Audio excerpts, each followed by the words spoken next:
مولانا وحیدالدین خان فرماتے ہیں کہ ایک آدمی نے شہر میں اینک کی دکان کھولی۔ اینک بیچنے والوں کو اپنے گاہکوں کی سہولت کے لیے آنکھ کے ٹیسٹ کا انتظام بھی کرنا ہوتا ہے تاکہ آدمی ایک ہی جگہ اپنی آنکھوں کی جانچ کرائے اور وہیں سے اینک بھی لے لے۔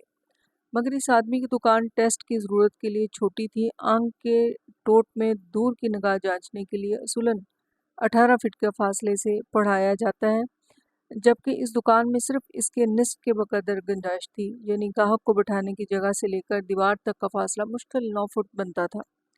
9 فٹ کو شیشہ لگا کر 18 فٹ کر لیں گے، دکاندار نے اپنے دوست کے سوال کے جواب میں کہا۔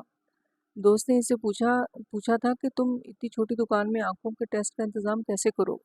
دکاندار نے بتایا کہ پڑھانے والے حروف کا چارٹ جس دیوار پر لٹکا ہو، اس کے بالکل سامنے والی دیوار پر اگر آئینہ لگا دیا جائے اور ٹیسٹ کرانے والے کو اصل چارٹ کی بجائے آئینہ کے عکس میں پڑھایا جائے تو پڑھنے والے شخص اور اس پڑھی جانے والی چیز کے درمیان کا فاصلہ خود بخود دگنا ہو جاتا ہے۔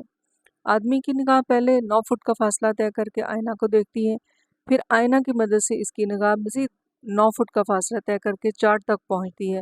اس طرح کل 18 فٹ ہو جاتے ہیں۔ دکاندار نے ایسے ہی کیا۔ چھوٹی دکان کے باوجود اس کے یہاں آنکھوں کے ٹیسٹ کا ویسا ہی انتظام ہو گیا جیسے بڑی دکان میں ہوتا ہے۔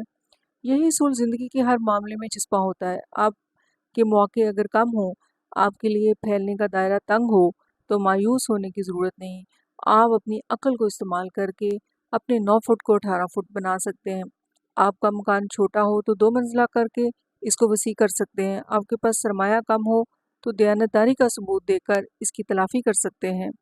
آپ کی ڈگری معمولی ہو تو خوش اخلاقی کے ذریعے اس کو زیادہ کارآمد بنا سکتے ہیں۔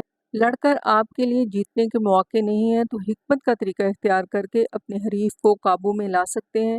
سیاسی اقتدار میں آپ کو کم حصہ ملا ہے تو اقتصادی میدان میں ترقی کر کے اپنے آپ کو آگے لے جا سکتے ہیں۔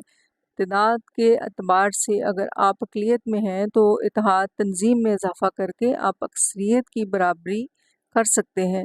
ہر چھوٹی دکان بڑی دکان بن سکتی ہے۔ کوئی دکان اس وقت تک چھوٹی ہے جب تک دکاندار نے اس کو بڑھانے والی حکمت کو استعمال نہ کیا ہو۔ بڑھانے والی حکمت کو استعمال کرنے کے بعد اس دنیا میں کوئی دکان چھوٹی دکان نہیں۔